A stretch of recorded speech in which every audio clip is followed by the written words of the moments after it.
Hi everybody.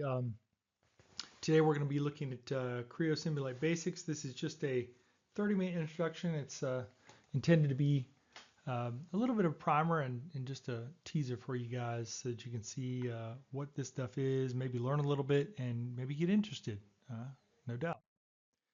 My name is Mickey Wakefield, and I'm really just you can see who I am. I am a FEA instructor with Design Engine. Bart and I have been working together for a very, very long time.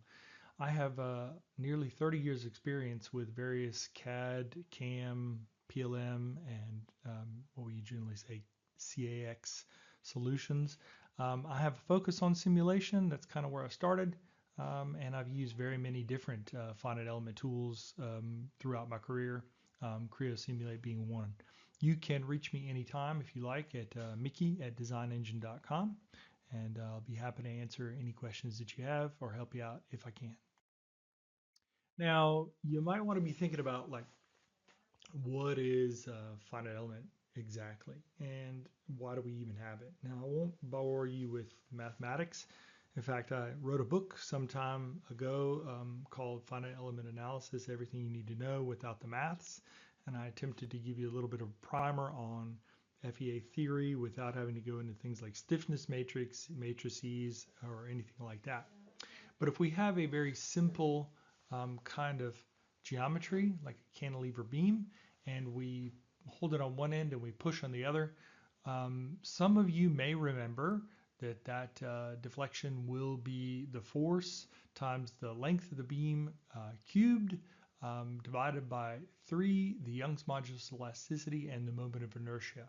Now, if your brain just checked out, you don't have to worry. I don't think anybody has actually told me what that calculation, that value is in over 30 years or nearly 30 years of training, and you don't have to know it. The thing is, though, if we get out of those standardized forms, a complex shape, we don't have anything that we can use in order to figure out what the deflections or the stresses or strains would be in such a part.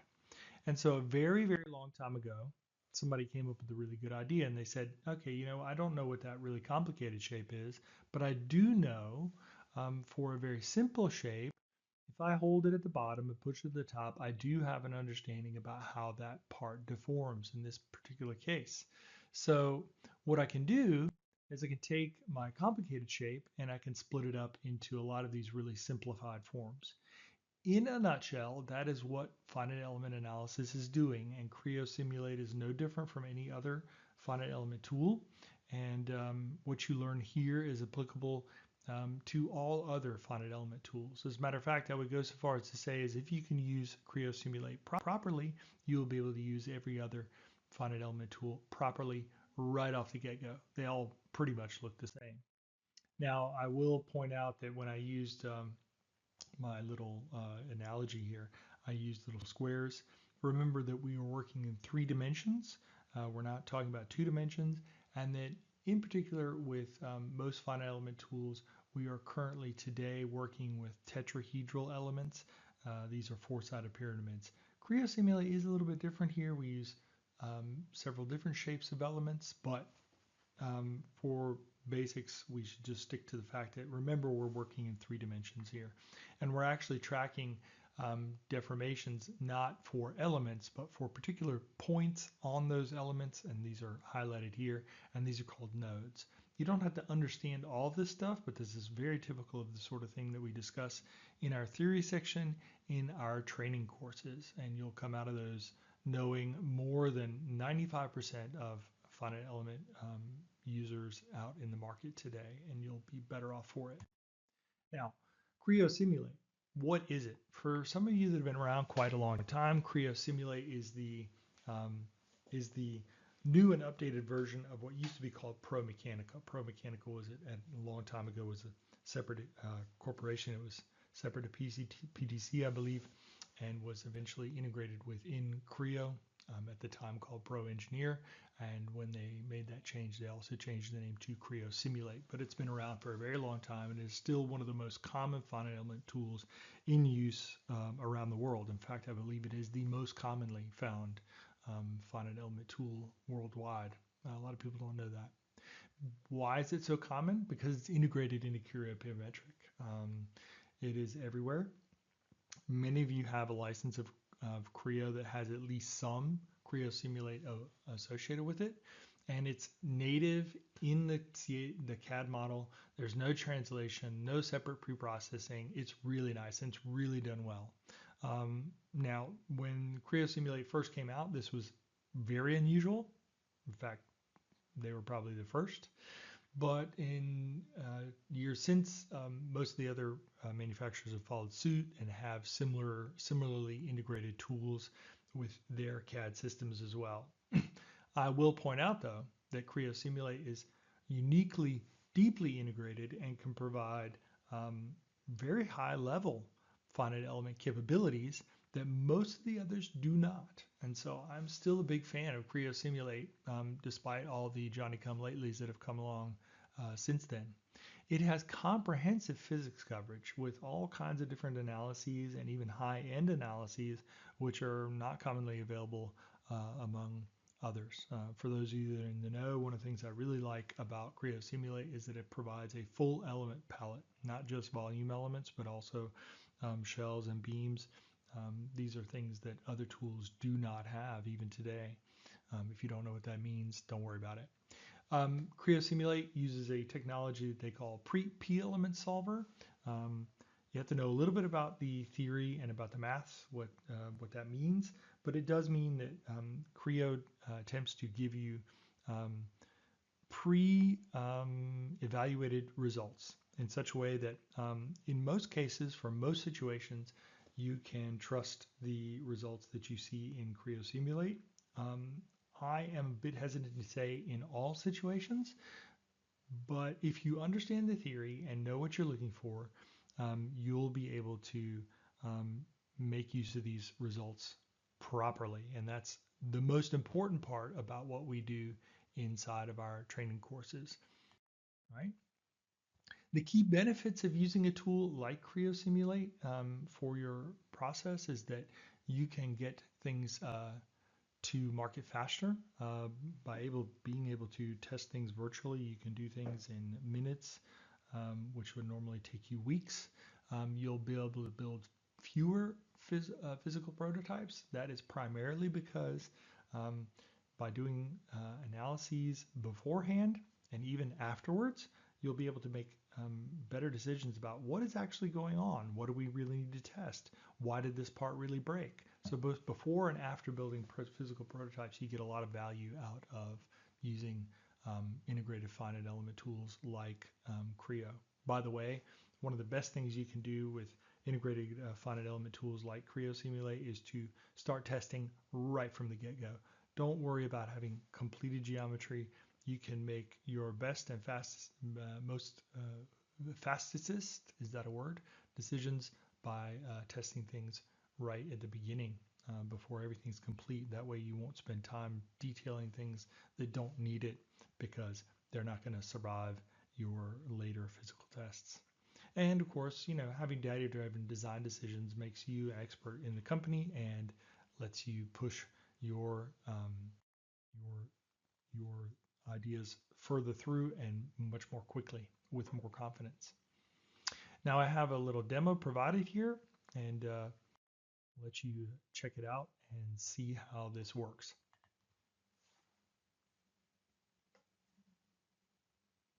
For today's example, we'll be looking at a very small piece of angled material.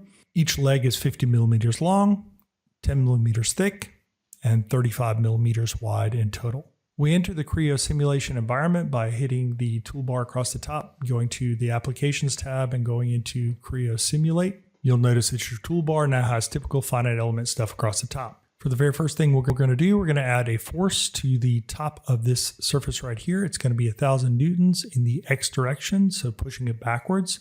Once we do that, we have a little bit of a preview there, and we can then say, okay, and you get a symbol, let you know what you did.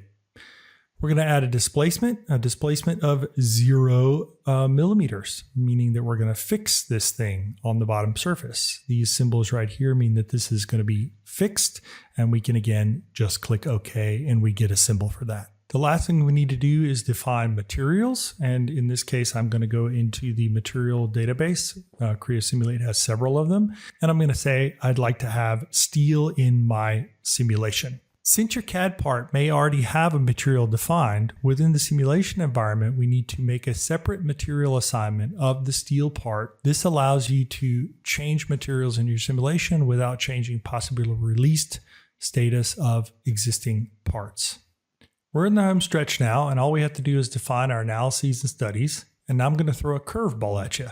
Instead of just doing one study, I'm going to do 3 different ones. These are all exactly the same, except that I'm going to use different calculation methods within the Creo Simulate environment. The first is going to be the standard settings, which is called a single pass adaptive study. The second, all the loads and boundary conditions are exactly the same, and this is going to be a multi-pass adaptive study. There's a bunch of stats for nerds down here, and you don't have to know what that means just yet. We'll talk about it in just a minute. The third is going to be called an H method, and it is going to be what's called a quick check. This is a different calculation method, and there is going to be one thing that's special about this.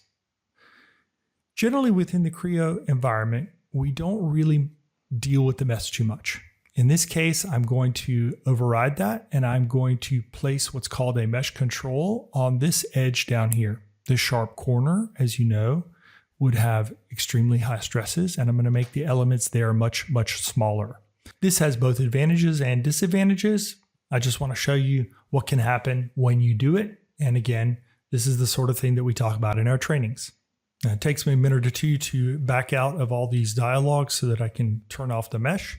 And I've saved us a little bit of time, obviously, by running these analyses in advance. So I don't have to run them. I can just go back into the Home tab and click on Results, and I can look at the previously saved results. Now, the very first set of results that we're going to be looking at are the standard settings within Creo Simulate. This is what's called a single pass adaptive study. This is a standard setting, and this is what you would get if you made no changes whatsoever. Now, once we take a look at these results, you'll be able to see that we have a maximum stress of about 65 newtons per square millimeter. That maximum value is located at the sharp corner, which is what we would expect. And the rest of the stress distribution is more or less like we would expect, except for a few janky areas at the front corner and maybe over on one side. But for the rest, it's okay. I spent a little bit of time here trying to make my plot look a little bit nicer. And then after that, I go back to my results home and open the second set of results. This is going to be the multi-pass analysis. This is the one with all those stats for nerds down at the bottom. And the difference here is that with a multi-pass analysis, Creo Simulate does several passes of analyses. It doesn't just run it once and accept the result. It looks at the results and it compares elements that are close to each other and sees if their stress values are different. If they are, and here they most definitely are at that sharp corner, Creo goes back, changes some of the mathematics of the elements that we're working with in our analysis, and runs the simulation again. It does this several times, each time attempting to ensure that elements that are adjacent to one another have similar stress results. Of course, this works in general, but at that sharp corner, we have a theoretically endless stress, infinite stress. And as a result, after some period of time, Creo simply ends its calculation. We get a much higher maximum stress result of about 79 newtons per square millimeter. But of course, this is not the end of the story. If we look at the H method study, where we created much smaller elements along that sharp corner, you'll be able to see that that simulation gives us results of a maximum stress level of 377 newtons per square millimeter. Now, if you weren't worried before, you should be now. We have 3 different studies done with a leading finite element software, Creo Simulate, and they all have exactly the same loadings and boundary conditions. They have radically different results, and it is up to you, as the user of the finite element software, to interpret them properly. Now, how do we do this? Theoretically, of course, along that sharp corner, the stress is infinite. It's not just very high, it is theoretically infinite. And this is the problem that we're seeing. In each of these cases, the software is attempting to converge to an infinite value, and this is impossible at that sharp corner. But if we use the dynamic query capability of Creo, we can see in a very cursory examination that outside of that area, very close to that sharp corner, the results are converging to something like about 60. Outside of and away from that sharp corner, we absolutely can trust our results for displacement and stress. It's just at this corner, this is not accurate. If we wanted to have accurate results, we would have to have accurate geometry. And of course, an absolutely sharp corner never exists in the real world. If, on the other hand, we want to know what the stress is in our part generally and not located around that sharp corner, we absolutely can ignore these extremely high stress results and trust in the results that Creo Simulate has provided outside of that localized area. Knowing how to interpret and present these results is a central part of our training here at Design Engine. I hope this small example has helped you out and you've learned something today.